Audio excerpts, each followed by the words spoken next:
To make the balloon with wings, you need to first start with a water bomb base. So turn your paper color side up and orient it so it is a square, because we are using a square of origami paper here. We want to do both of our book folds. Open it, rotate it, do a second book fold. And this is the primary difference between a preliminary fold and a water bomb base, is which one you start with on the color side.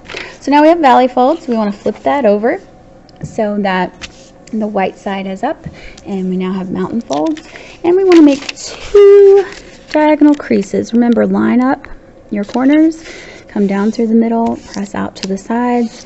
When you've got it where you want it, press it firmly in place, open it, rotate it, and do the same thing on the second side. So now we have valley, mountain, valley in our folds, and we want to do a shut your mouth fold. So I'm going to hold it by the corners, I'm going to push it together, and I'm going to take 2 flaps in one hand, 2 flaps in the other hand, and I'm going to smooth it down, particularly through the sides and through the middle. Now you'll notice that this is very similar to the balloon that we made, and so this box with wings or balloon with wings is the same idea. So we're going to do a lot of things that are exactly the same. We're going to make the same on the front, hide his eyes. The difference between the two is that instead of keeping everything folded, what we're doing right now is actually pre-creasing. We're going to flip it over like a pancake and repeat. Pre-creasing is what you do when you're going to use the creases later. And several origami models utilize pre-creasing to make things easier. Okay, the next thing that we're going to do is we're going to take our outside points and fold them to touch the center, just like we did with the balloon.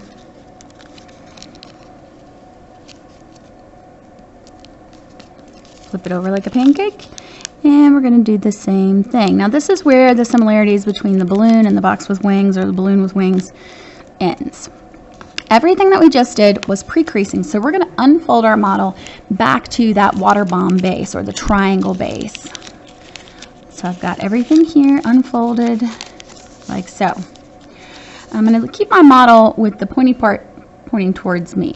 Now this next step is really important, and it will make your life simpler if you do it exactly the way that I show you. So watch it a couple of times before you actually start it. We're going to start with the last crease that we created. We're going to fold that point to the center. I'm not going to fold all the way up. I want this part to be kind of pulling itself down, because what we're going to do is squash fold it down the rest of the way so it makes a triangle at the top. This is going to be the wing of our balloon. So we're going to take that wing and we're going to fold it back to the other side, like so. Then we're going to repeat that step 4 times. So again, take this last crease, fold it to the center. Remember, we don't want to go all the way up. We want to leave this part kind of coming down so we can squash fold it more easily.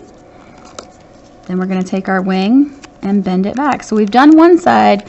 The next thing, you know exactly what we're going to do. We're going to flip it over like a pancake, because you know how I feel about pancakes. And we're going to repeat. So we're going to take this last crease again. Remember, it's very important not to go all the way up. It makes life so much easier if you just press it the rest of the way down and then push the wing backwards. If you were to fold it all the way up, it puts a crease through there and it makes it harder to squash fold. So make life simpler on yourself and don't fold it all the way up. Only use the creases that you created before. Now to blow this up, you're going to pull the wings like so. Blow into it. And there is your box with wings. Now if you make this with golden paper, it looks so much like a golden snitch.